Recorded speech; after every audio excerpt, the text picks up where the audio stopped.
Alors bonjour à tous et bienvenue dans ce nouveau podcast. Donc aujourd'hui je vais répondre à la question à quoi ça sert de savoir que je suis surdouée. Beaucoup de personnes vont se poser la question oui mais de toute façon fondamentalement ça va pas changer grand chose pour moi. Eh bien ça dépend. En réalité ça peut changer énormément de choses. La première chose que ça peut changer c'est que ça vous donne une grille de lecture sur ce que vous avez vécu et sur qui vous êtes. Donc en réalité vous allez commencer à vous apercevoir qu'il n'y a pas lieu de chercher une quelconque pathologie en vous. Parce que beaucoup de surdoués vont chercher pourquoi ils sont différents, pourquoi ils se sentent décalés, pourquoi ils sont rejetés, que ça revient justement à répétition. Et beaucoup se disent, si j'ai vécu le rejet dans telle école et encore un autre rejet dans telle autre école avec des personnes différentes ou dans tel milieu professionnel ou dans tel autre milieu amical, comment ça se fait que ça se reproduit? Si ça se reproduit, c'est forcément que ça vient de moi. Donc ça, c'est souvent un raccourci qui est fait. Beaucoup de surdoués, du coup, vont penser qu'ils ont un problème et vont le rechercher. Parfois, ça commence par je consulte des psychiatres, des médecins, etc. pour voir quel est le problème, je vais voir le neurologue, je vais voir ci, je vais voir là. Et on cherche, on cherche, on cherche. On fait toute une série d'hypothèses, on se compare à telle ou telle pathologie, et on cherche inlassablement en se disant c'est pas possible, j'ai forcément un problème quelque part. Donc le fait de se savoir surdoué et de comprendre que ce n'est pas une pathologie psychiatrique et de cesser justement de chercher dans ce domaine-là, malgré parfois le fait qu'on nous a mis d'autres étiquettes. J'ai déjà parlé du fait qu'on pouvait passer pour bipolaire, du fait que justement aussi vous allez parfois passer pour schizophrène, ou tout simplement on va vous coller toute une série d'étiquettes telles que dépressif, trop sensible, ne sait pas gérer ses émotions, etc., etc. On va arrêter le chapitre des étiquettes et c'est bien pour ça que les surdoués détestent qu'on leur mette des étiquettes. Et même parfois quand on leur dit, voilà, maintenant, ton étiquette, c'est surdouance, ils disent non, non, non, mais moi j'aime pas les étiquettes, il faut pas nous faire rentrer dans des cases, ce n'est pas ça, c'est forcément pas moi, etc. Parce que oui, des étiquettes, on a essayé de vous en mettre pas mal. Beaucoup de personnes vont vous juger, vont stigmatiser effectivement vos réactions, vont vous dire ok, ben voilà, tu es comme ça, comme ça, comme ça. Donc ça empêche de se définir soi. Et le surdoué est quelqu'un de pas facile à définir. Pourquoi? Parce qu'il y a ce qu'il montre et ce qu'il est. Et lui, il sait qu'il a plusieurs versants. Et donc, forcément, ce qui se passe, c'est qu'on va rejeter peut-être le diagnostic du coup de la surdouance parce que on n'a plus envie de rentrer dans des cases. Sauf que surdoué, c'est justement ça. On ne rentre pas dans des cases. On est passionné par plein de choses différentes. On a effectivement non pas plusieurs personnalités, non pas un trouble de personnalité, mais plusieurs facettes utilisables qui sont tout à fait cohérentes entre elles tant qu'on les accepte. Et c'est ça. Pourquoi accepter sa surdouance? Pourquoi accepter ce diagnostic-là pour commencer à se dire, ok, je ne cherche plus un problème en moi, je suis tout à fait sain, je vais plutôt commencer par m'accepter tel que je suis. M'accepter tel que je suis, c'est pas évident, parce que justement, il y a eu des humiliations, il y a eu des critiques, il y a eu des remarques souvent blessantes, parce que justement, j'ai blessé au fond de moi cette partie que je n'ai pas acceptée. Du coup aussi, il y a le côté, mais moi, surdoué, attends, tu rigoles, je suis pas suffisamment intelligent, t'as vu tout ce que j'ai raté, je suis pas super bon à l'école, j'ai jamais été dans les premiers. Oui, mais pourquoi? Alors, il y a toute une série de surdoués qui n'ont jamais été premiers à l'école, justement parce qu'ils ne voulaient pas trop briller. Ça veut dire quoi? Ça veut dire que surdoué, c'est prendre beaucoup de place. Prendre beaucoup de place, ça veut dire qu'on dérange les autres aussi. Si on se met à répondre en classe à toutes les questions des professeurs, imaginez le truc, forcément, vous allez avoir des jaloux, vous allez forcément avoir des humiliations, des rejets, etc. Pour éviter tout ça, souvent les surdoués vont se mettre en mode profil bas, c'est-à-dire briller un petit peu, avoir quand même les points suffisants, mais pas trop. Aussi, il faut expliquer que l'école, c'est assez chiant pour eux, c'est répétitif, tout ce qui est répétitif pour un surdoué, quelqu'un qui a déjà compris un truc, qui reçoit encore une explication, encore une, ça va l'énerver. Et donc du coup, il va décrocher. Il peut pas engueuler le prof en lui disant mais ta gueule, maintenant passe à autre chose, même s'il voudrait bien. C'est pour ça d'ailleurs qu'il paraît parfois arrogant parce que on sent cet énervement, on sent qu'effectivement lui, il est plus loin ou qu'il se pose des questions autres et parfois c'est pour ça qu'il pose des questions autres au professeur qui sort du cadre parce que justement, il en veut plus, il a besoin de plus de se nourrir d'autres choses parce que il se lasse. Sinon, il s'ennuie. Et le surdoué déteste s'ennuyer. C'est une souffrance pour lui que l'ennui.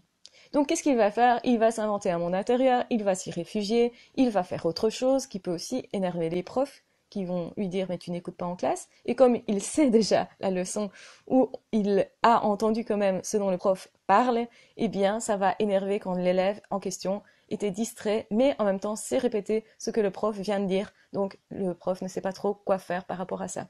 Du coup, c'est l'origine du rejet, c'est que le système est très mal adapté aux surdoués, et aussi que le surdoué se dit, mais je ne suis pas adapté à l'école, je ne peux pas être intelligent. Parce que pour moi, l'intelligence, c'est l'école, c'est le prof, c'est justement les examens. Et donc beaucoup de surdoués, ils décrochent au niveau scolaire, parce que ça les ennuie. Donc ils sont dans leur pensée, puis ils se disent, finalement, j'ai pas écouté ce que le prof a dit, mais finalement, j'ai quand même loupé une info, et comme ça n'allait pas assez vite pour moi, j'ai pas su garder le flux, en fait, de l'attention. Donc, on va lui coller une étiquette trouble de l'attention, généralement. Alors, il y a de réels troubles de l'attention parfois, hein, qui va avec une hyperactivité, mais souvent, je m'ennuie, quoi. Je m'ennuie et du coup, j'écoute pas. Et comme j'écoute pas, on va me dire, mais c'est pas très attentif. Souvent, on va voir dans les carnets d'école, les bulletins, tout le temps dans la lune, ne participe pas assez. Et ça, c'est un surdoué, mais qui a décroché, qui est en fait en train de s'inventer un autre monde. Ou bien parle tout le temps, parce qu'effectivement, la conversation avec le copain était plus intéressante que ce que prof disait, parce que prof a déjà dit ça 15 fois et qu'on en a un petit peu marre. Donc ça ne veut pas dire que le surdoué va d'office briller. Alors, ça pourrait être le cas quand le surdoué a vraiment envie de faire plaisir aux profs, aux parents, qu'il est valorisé dans ces résultats-là, il va s'accrocher et il va essayer de donner vraiment le meilleur de lui-même. Et le meilleur, c'est forcément être le meilleur élève de la classe. Mais il va être stigmatisé souvent par les autres en étant le meilleur élève. On va lui dire, mais toi, tu es vraiment tout le temps en train de boire ce que le prof dit, et du coup, tu ne fais pas partie de nous puisqu'il n'a pas le même comportement. Il y a la jalousie qui va jouer aussi. Et donc tout ça, c'est pas toujours évident à gérer. Donc oui, surdoué, ça peut être premier de la classe, bon élève, mais ça peut être aussi cancre. Ça peut être je me fonds dans la moyenne, dans la masse. Ça peut être je suis dans mon monde. Je suis pas si intelligent, en tout cas en apparence, parce qu'en fait, de ce dont on parle, ça m'intéresse pas. Et généralement, on va pas regarder toutes les sphères. Donc, c'est-à-dire, l'intelligence peut se voir dans plein de domaines. En fait, l'intelligence du surdoué, c'est surtout de la créativité, de l'inventivité. C'est associer des idées, les retenir parfois très bien, mais c'est pas que de la mémoire. Or, généralement, le surdoué, quand on lui dit t'es surdoué, il va dire mais j'ai pas une si bonne mémoire que ça. Mais en fait, quand on lui demande mais tous les événements de ta vie qui t'ont particulièrement touché, est-ce que tu t'en souviens encore? Et là, tous les détails ont été emmagasinés. Et là, c'est typique de la mémoire du surdoué qui est extrêmement, extrêmement en accord avec tout ce qui est affectif. Et donc, là, ils se rendent compte que s'ils veulent bien retenir un cours, il faut qu'ils associent ça à quelque chose d'hyper émotionnel. Et là, alors, ils comprennent qu'ils doivent étudier de cette façon-là. Ça prend parfois énormément de temps. Parfois, ils essayent juste de répéter les choses, mais comme ça semble creux, vide, ils retiennent pas, tout simplement. Et donc, généralement, le surdoué va se dire, ah, donc être surdoué, ce n'est pas être le petit savant qui sait tout, ce n'est pas nécessairement être premier de la classe, ce n'est pas non plus être le chouchou des maîtresses, c'est pas ça du tout. C'est justement autre chose. C'est être très créatif, très inventif, passionné par plein de choses, avoir besoin de se nourrir, de lire beaucoup, etc. Mais parfois dans des domaines qui n'intéressent pas les autres, justement. Donc on n'arrive pas toujours à mettre en lumière cette intelligence-là. On s'occupe parfois de quelque chose qui n'a rien à voir avec l'école et où on va exceller effectivement. Mais se découvrir surdoué, c'est aussi se poser la question quels sont mes domaines de prédilection dans lesquels je veux m'épanouir particulièrement et dans lesquels je décide d'exceller parce que je vais m'y jeter, je vais y faire des recherches, je vais y passer du temps, je vais étudier un domaine particulier. Ça veut dire que le surdoué, il doit étudier aussi, hein. Ça veut dire que le surdoué, il doit faire des efforts aussi, hein. C'est complètement con de croire que d'office, vous allez claquer du doigt et hop, c'est bon, ça va apparaître comme ça. Non, absolument pas. Donc les savants ne vous le diront pas, mais effectivement, quand vous voyez une création d'une personne, même que ce soit dans n'importe quel domaine, même artistique, etc., vous allez voir une partie de l'iceberg. Vous ne verrez jamais toutes les erreurs qui ont été faites avant, alors qu'en fait, ça fait partie du chemin, de la découverte, etc., et de l'excellence, en fait, hein. Donc, c'est pas du jour au lendemain qu'on devient forgeron. Il faut forger tout un temps. Et bien, c'est pareil pour le surdoué, qui lui aussi croit que tout va être facile, que s'il était surdoué, il aurait tellement de facilité. C'est pas nécessairement ça, et c'est important de le redire. Et donc, quand le surdoué se dit, ok, je suis surdoué, je vais m'accepter dans mes différences, c'est-à-dire que je vais accepter tous ce qui ne plaît pas nécessairement aux autres, ça veut dire que je vais accepter de prendre ma place.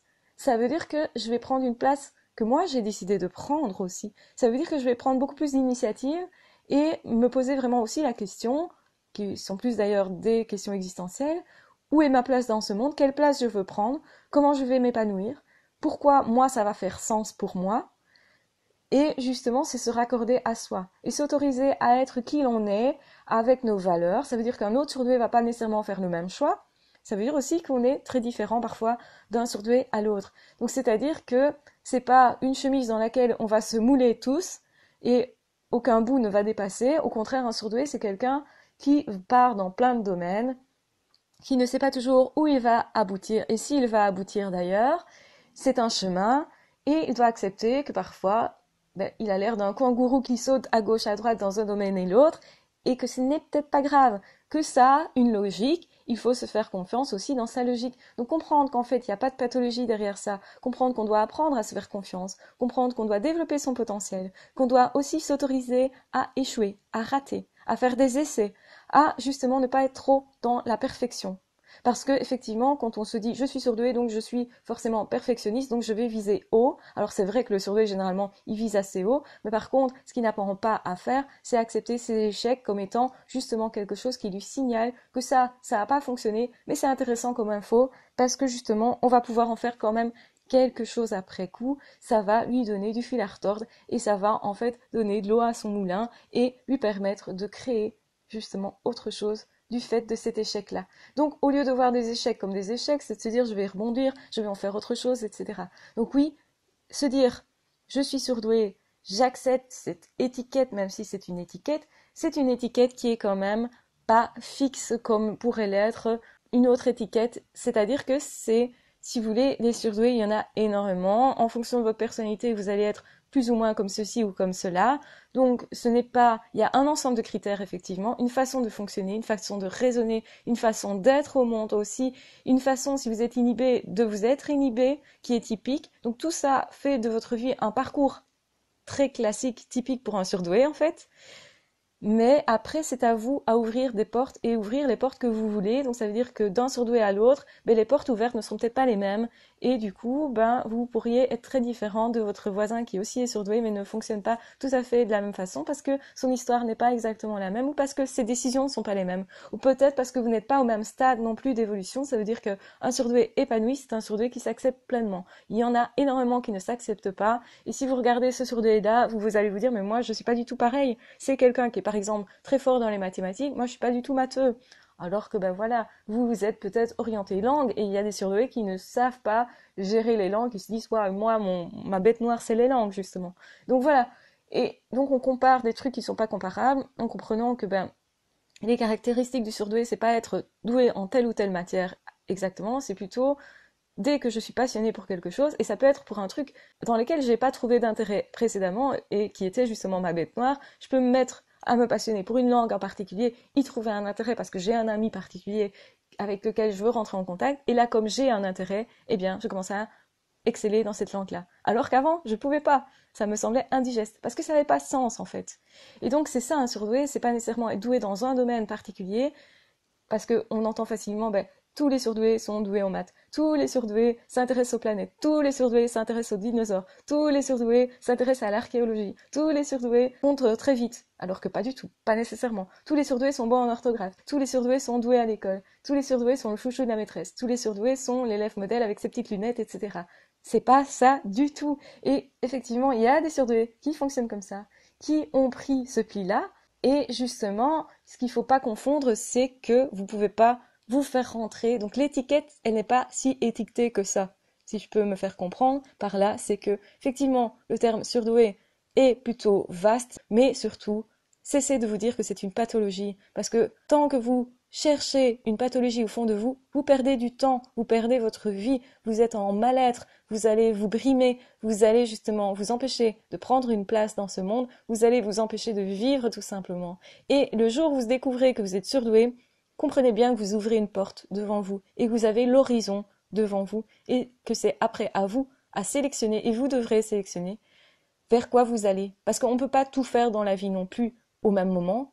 Et peut-être que les choix que vous devrez faire, c'est je m'intéresse plutôt à ces domaines pour l'instant et plus tard ce sera un autre, mais vous devrez quand même au minimum choisir un petit peu, au minimum aussi vous faire confiance et ne pas avoir peur de s'intéresser à plein de choses, ne pas avoir peur de se perdre en fait dans toute une série d'activités tant que ça a un sens pour vous, qu'il y a un chemin pour vous et que vous décidez que c'est votre truc, alors à ce moment-là, tant que c'est en raccord avec votre cœur, vous ne pouvez pas vous planter. Et c'est ça, à quoi ça sert d'être surdoué et de savoir qu'on l'est? Eh bien, c'est à ça, à s'accepter, à aller vers le monde, à aller vers les autres de façon beaucoup plus sereine, à cesser de se laisser humilier, dévaloriser, critiquer, cesser de chercher un problème en soi, parce qu'on sait qu'il n'est pas en soi. C'est se découvrir aussi une certaine confiance, une certaine intelligence, une certaine capacité, c'est se découvrir aussi dans ses passions, c'est se découvrir aussi dans ses sentiments, c'est accepter qui l'on est et prendre conscience de ses besoins pour pouvoir les satisfaire et peut-être pas les satisfaire justement comme la plupart des gens, c'est comprendre qu'on est différent et qu'on s'autorise à fonctionner différemment en fonction de qui l'on est pour être paisible avec tout ça. Et là, vous allez connaître une paix intérieure que vous n'avez jamais connue. Alors à quoi ça sert d'être surdoué? Eh bien peut-être justement pour atteindre cette paix-là et pour comprendre que oui, le chemin va être beau devant vous. Bien sûr qu'il y aura des embûches, bien sûr, mais vous aurez au fond de vous quelque chose de rassurant qui est vous-même, cet ami en vous. Vous aurez enfin confiance en vous, en cet ami, parce que vous vous serez rencontrés et vous aurez aussi une boussole. Et ça va changer fondamentalement les choses, même si de prime abord, le fait de se découvrir surdoué ne va pas nécessairement vous amener la paix, au contraire, ça va vous remuer énormément. Vous allez être potentiellement très fatigué au début de cette découverte, vous allez mal dormir, vous allez peut-être avoir beaucoup d'émotions, etc. Vous allez peut-être pester contre vous, vous allez vous en vouloir éventuellement de vous être égaré en chemin ou d'avoir cru ce que les autres disaient, etc. Peut-être que vous en voudrez à quelqu'un, peut-être que vous en voudrez à vos parents de ne pas vous avoir guidé plus ou à vos grands-parents ou que sais-je, à vos frères et sœurs, etc. C'est une étape normale, sachez-le simplement, vous allez passer au travers de tout ça et vous allez aussi comprendre que toutes ces personnes-là ne pouvaient pas nécessairement comprendre ce que vous vivez à l'intérieur puisque vous-même, vous ne l'avez pas compris. Donc, simplement, essayez de vous apaiser par rapport à tout ça. Soyez aussi tolérant avec les autres qui ne pourront pas toujours vous suivre dans vos passions, dans votre intelligence non plus, c'est-à-dire dans vos pensées. Tout simplement, c'est pas très grave. Je vous embrasse très fort, je vous aime très fort. Je vais arrêter ici ce podcast parce qu'il est déjà très long, mais je pense que c'est une très grosse question à laquelle il fallait absolument répondre. À quoi ça sert d'être surdoué? À cesser de chercher le problème chez soi, à se développer, à se donner l'autorisation d'être vraiment qui nous sommes. Et ça vaut vraiment tout l'or du monde. Vous allez être heureux beaucoup plus et vous allez enfin oser. Et ça, c'est génial.